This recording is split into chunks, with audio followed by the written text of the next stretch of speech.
మీ పేరు పేరా బాబు? మీకు నా పేరు మీసలచ్చయ్య. ఇప్పుడు మీకు కాలా పోతున్నారు, గతంలో మీకు నోటీసులు ఇచ్చారా? నోటీసులు ఇవ్వలే, కొలుచుకుంటా పోతురు, కొలుతా ఆవురు, నోటీసులు రాలే. కొలుతా అంటే ఎందుకు కొలుతురు అని అంటే వాళ్ళకనేమో తొవ్వ అన్నాడు, వాళ్ళకనేమో కాలువ అన్నాడు. వాళ్ళకి వచ్చినప్పుడు కొలితే ఎందుకు కొలుతురు అంటే తొవ్వ కూర కొలుతున్నావు, లేకపోతే భూముల కూర కొలుతున్నావు అన్నాడు. ఒకసారి అడిగితే కాలువ కూరకు అన్నారు. ఈ కాలువ ఎందుకు, మాకు కాలువ అవసరం లేదు, ఇప్పుడు నీళ్ళు మాకు అవసరం లేదు, ఇప్పుడు మునుపంటే అవసరం ఉండే 20 ఏళ్ళ కింద మాత్రం కావాలని అడిగినాం, కానీ 20-25 ఏళ్ళ కింద అప్పుడు బాగా కష్టం ఉండే, భూములు అమ్ముడుపోతుంది, మాకు నీళ్ళు కావాలని కొట్లాని వాస్తవే. ఇప్పుడు మాత్రం మాకు అద్దని చెప్పి మేము అన్నాం. ఇప్పుడు మాకు నీళ్ళు అవసరం లేదు, కాలువ అవసరం లేదు, మా భూములకు రేటు బాగా ఇలువగలది అయిపోయింది, కరిమాల కలిసింది, మాకు ఈ నీళ్ళతో పంటలు పండేది ఏం లేదు, ఇది అవసరం లేని పని, మా భూములని బాగా పోతుంది దాన్ని డిమాండ్ చేస్తాను. ఇప్పుడు నీళ్ళు అయితే మీకు సరిపడా వాటర్ ఉన్నాయి అంటే ప్రభుత్వం ఏ ప్రభుత్వం ఏం చేస్తా అంటే ఆ రైతాంగానికి అనుగుణంగా వాటర్ లేకపోతే నీళ్లు కల్పించే విధంగా ఈ కాలువలు అవుతారు వస్తాను కూడా.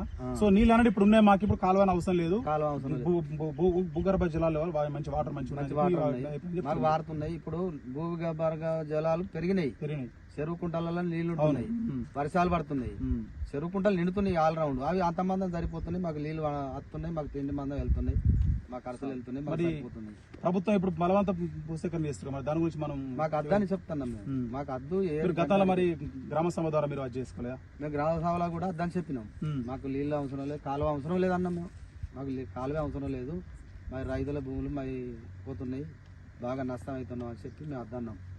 అద్దాన్ని కూడా మేము ప్రతి గ్రామ సభలో కూడా చెప్పినాం, వాళ్ళు అడిగినప్పుడు అలా చెప్పినాం మాకు అద్దాని, ఇప్పటికి కూడా అద్దంటున్నాం మేము. ఇదండి పరిస్థితి. మనం రామడు మండలం వెలిచల గ్రామ వాస్తవ్యుడు అన్న రైతు మీసాల లచ్చయ్య గారు చెప్పిన మాటలు వాస్తవాలు ఇవి.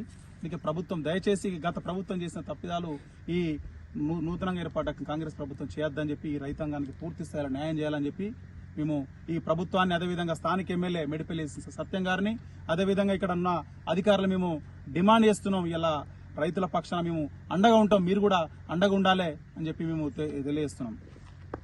ఈరోజు రామాడుగు మండలం వెలిచాల గ్రామానికి రావడం జరిగింది. ఇక్కడ కాళేశ్వరం లింకుపోరు కింద బలవంతపు భూసేకరణ చేపట్టడం జరిగింది. గత ప్రభుత్వంలో కేవలం కమిషన్ల కోసం మాత్రమే గత ప్రభుత్వం ఏం చేసింది, గత బీఆర్ఎస్ ప్రభుత్వం కాలువల పేరుతో, అదేవిధంగా పెద్ద పెద్ద ప్రాజెక్టుల పేరుతో దగా చేసింది, పేద ప్రజల రక్తం దాయింది, ఇలా వేల కోట్లు సంపాదించింది.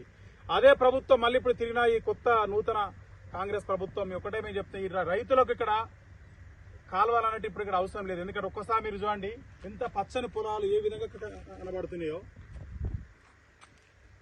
రైతులు ఎవరు కూడా ఇలా ఏ ప్రభుత్వాలు ఉన్నా కూడా రైతాంగ సమస్యల కోసం, వాళ్ళ సమస్యల కోసం సాల్వ్ చేసే దిశగా ప్రయత్నం చేయాలి.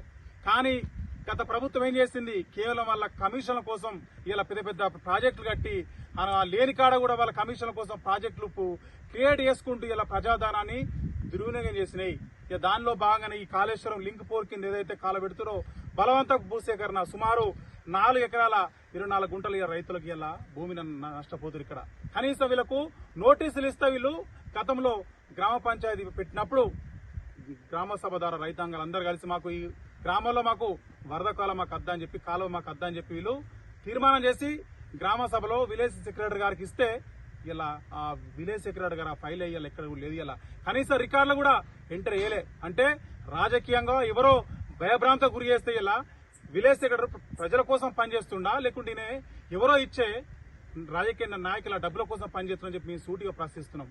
అందుకే మేము చెప్తున్నాం, ఇలా రైతాంగాలు అందరూ కలిసి 6గురికి నోటీసులు జారీ చేస్తారు. ఇలా ఇంతమందికి రైతాంగాలు నోటీసు జారీ చేస్తే కనీసం ఎవరు కూడా మాకు అర్థం చెప్పి ఈ బలవంత భూసేకరణకు బహుజన సమాజ్ పార్టీ పూర్తి స్థాయిలో రైతాంగానికి మద్దతు తెలుపుతూ ఈ రైతాంగాల కోసం ఎలాంటి త్యాగానికైనా మేము సిద్ధంగా ఉన్నాం.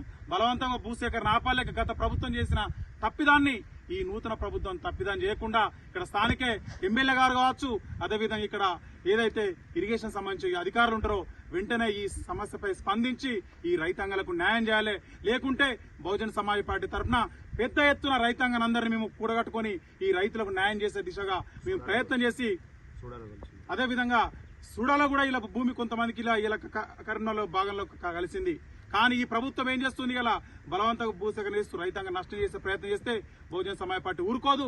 ఈ పేద ప్రజల పక్షాన, ఈ రైతాంగం పక్షాన మీ ముందుండి న్యాయం చేసేంత వరకు ఈ కాలువ వరదక్క కాలువ అనేది ఆగే వరకు మా పోరాటం ఆగదని చెప్పి తెలియజేస్తున్నా.